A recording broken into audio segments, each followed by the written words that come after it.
Assalamualaikum warahmatullahi wabarakatuh. Nama saya Hafiz Yuda dari Universitas Negeri Surabaya, jurusan Geografi, angkatan tahun 2018, jurusan kelas C.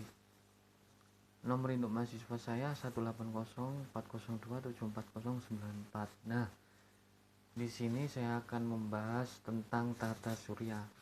Tata surya ialah sekumpulan benda langit yang isinya ada sebuah bintang yang objeknya terikat sama gravitasi matahari. Nah, seperti yang kita lihat, banyak benda-benda langit yang berada di tata surya, misalkan bintang-bintang kecil, meteor, komet, dan 8 planet: Merkurius, Venus, Bumi, Mars, Jupiter, Saturnus, Uranus. Nah, masih ada banyak lagi benda-benda langit di sekitarnya. Nah, teori-teori tata surya saya menurut saya itu ada 5: teori kabut, teori awan debu, teori planetesimal, teori pasang surut bintang, yang terakhir ada teori bintang kembar.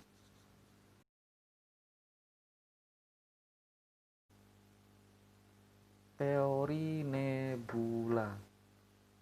Pertama kali teori ini telah dikemukakan oleh Emanuel Swedenborg pada tahun 1688 sampai 1772. Nah, teori ini pada tahun 1724 sampai 1804 telah dikembangkan atau disempurnakan oleh Immanuel Kant. Nah,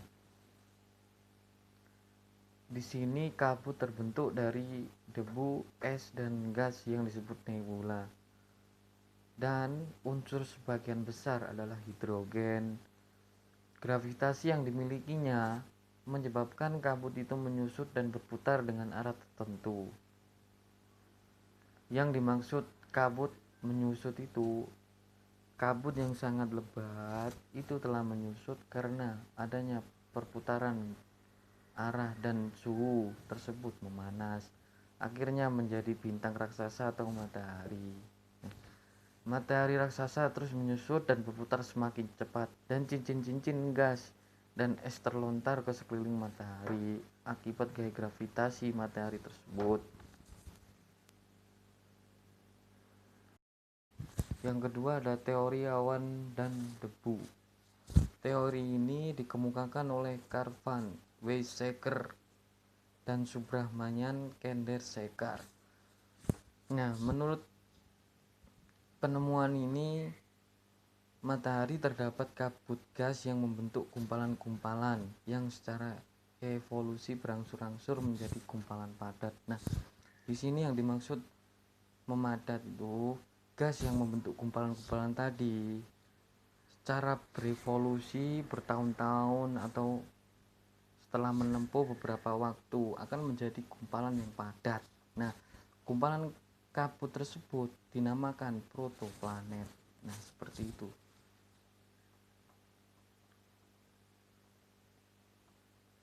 Teori planetesimal. Nah, planetesimal ini dikemukakan oleh Thomas Chamberlain dan Forrest Moulton pada tahun 1900.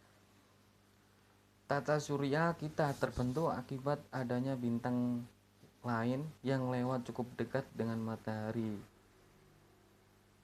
sehingga kedekatan tersebut menyebabkan terjadinya permukaan matahari, dan bersama proses internal matahari menarik matahari berulang kali dari matahari. Nah, efeknya mengakibatkan terbentuknya dua lengan spiral yang memanjang dari matahari, dan sebagian besar materi tertarik kembali, dan sebagian lagi tetap di orbit dan mendingin lalu memadat. Benda-benda berukuran kecil yang mereka sebut planetesimal, dan beberapa yang besar sebagai protoplanet. Nah, seperti penjelasan yang teori kedua tadi. Teori pasang surut. Nah, teori ini dikemukakan oleh James Jean pada tahun 1917.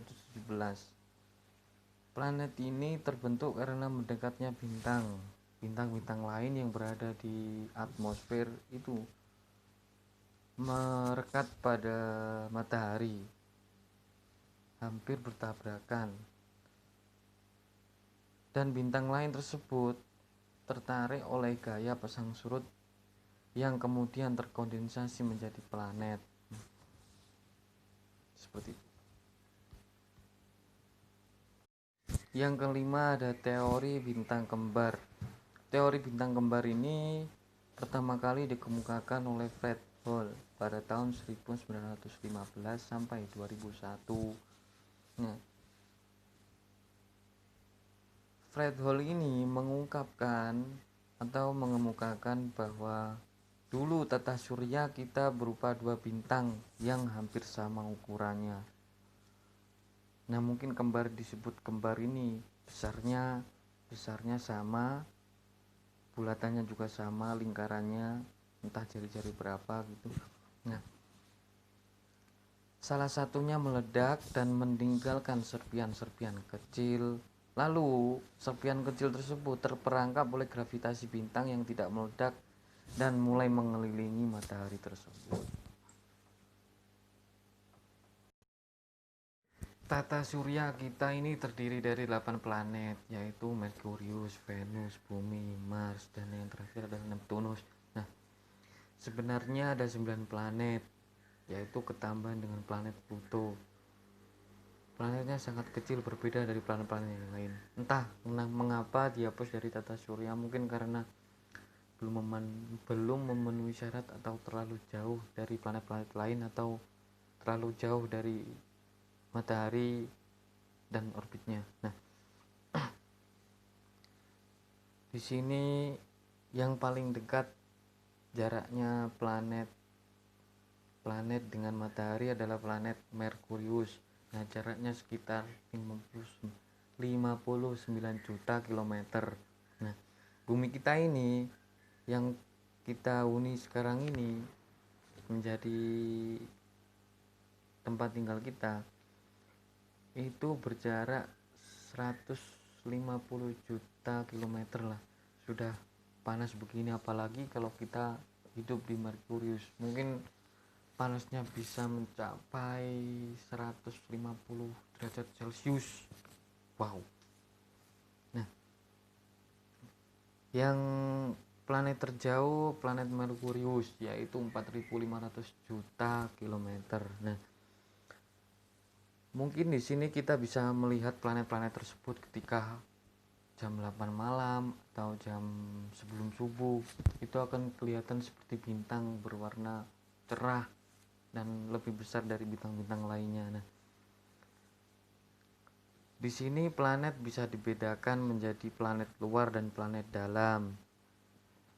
Dibedakan dari orbit tersebut dan melintasi asteroid atau tidak.